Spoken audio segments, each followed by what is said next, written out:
This side quest takes us to San Pedro, California, 1989. A fishing town, quiet, nothing strange, until one woman started reporting things so violent and so well documented that her case became one of the most studied hauntings in American history. This is the story of Jackie Hernández, the single mother whose home became a battlefield. A haunting investigated by multiple eyewitnesses, caught on camera, and nearly deadly to one of the men who tried to help her. Let's get into it. Jackie Hernández was a young mother going through a breakup and raising two small children alone. Her life wasn't easy, but it also wasn't unusual. That changed really fast. She moved into a small bungalow on West 11th Street in San Pedro. It was an old house with a wooden frame.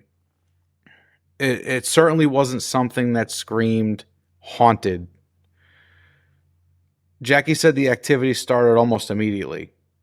Disembodied whispers drifting through the rooms, shadowy figures moving across walls, objects missing, then reappearing, the feeling of being watched constantly. Then things got real when she began hearing a man's voice whispering from the attic. She also reported liquids dripping from the ceiling, like a thick, dark substance, furniture being shoved, her children being targeted, and a strange, suffocating presence in the attic. One night, she climbed into the attic looking for the source of some noises. She says she came face to face with a man's head floating in the darkness, eyes wide open, staring at her. Ooh, God, that's creepy. She screamed, ran, and called for help. I don't know. I would have noped the hell out of that house after that happened.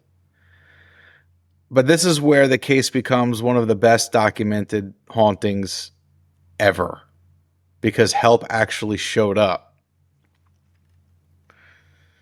So enter Barry Taft, a well-known parapsychologist, Gary Bohm, a cameraman, Jeff Wheatcraft, a professional photographer, and later the police, who were called after many violent incidents. These guys weren't ghost hunters, they were investigators who'd worked dozens of cases. What they documented in Jackie's home shocked even them. Full apparitions captured on film, mist-like shapes manifesting in photos, objects moving on camera, dark liquid again dripping from vents, a voice recorded that sounded like a man gasping underwater. But the attic was the heart of it. Wheatcraft, the photographer, climbed up for a shot. What happened next is one of the scariest moments ever caught in a haunting investigation. As he aimed his camera, something wrapped a rope around his neck. He was lifted off his feet, hanging, choking, until eventually the other men managed to pull him down and get him free. That's not a dramatization. That incident was documented on video and in police statements. Wheatcraft later said it felt like hands tightening the rope. This is when the police were called. When they arrived, they didn't arrest anybody, but they did write a report because it did happen. Through EVP recordings and seances, investigators kept getting the name John. Just John.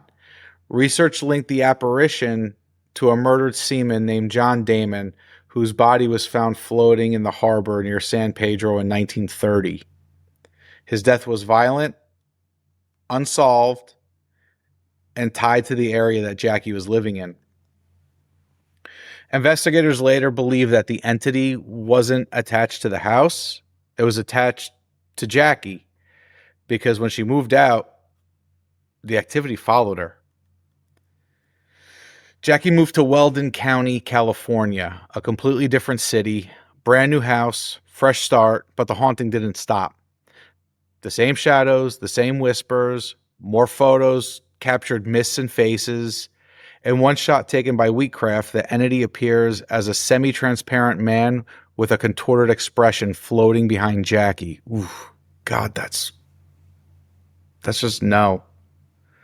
No way. That's creepy. Jackie eventually fled California entirely, and only then did the activity die down. That's horrifying. What a horrific story.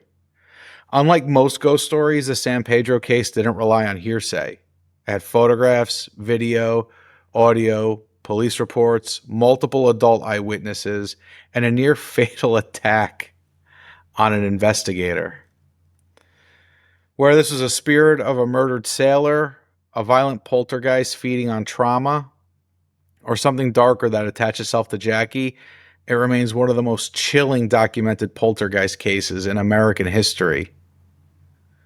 Stay safe, stay curious, and if you ever hear footsteps coming from your attic, don't go up alone.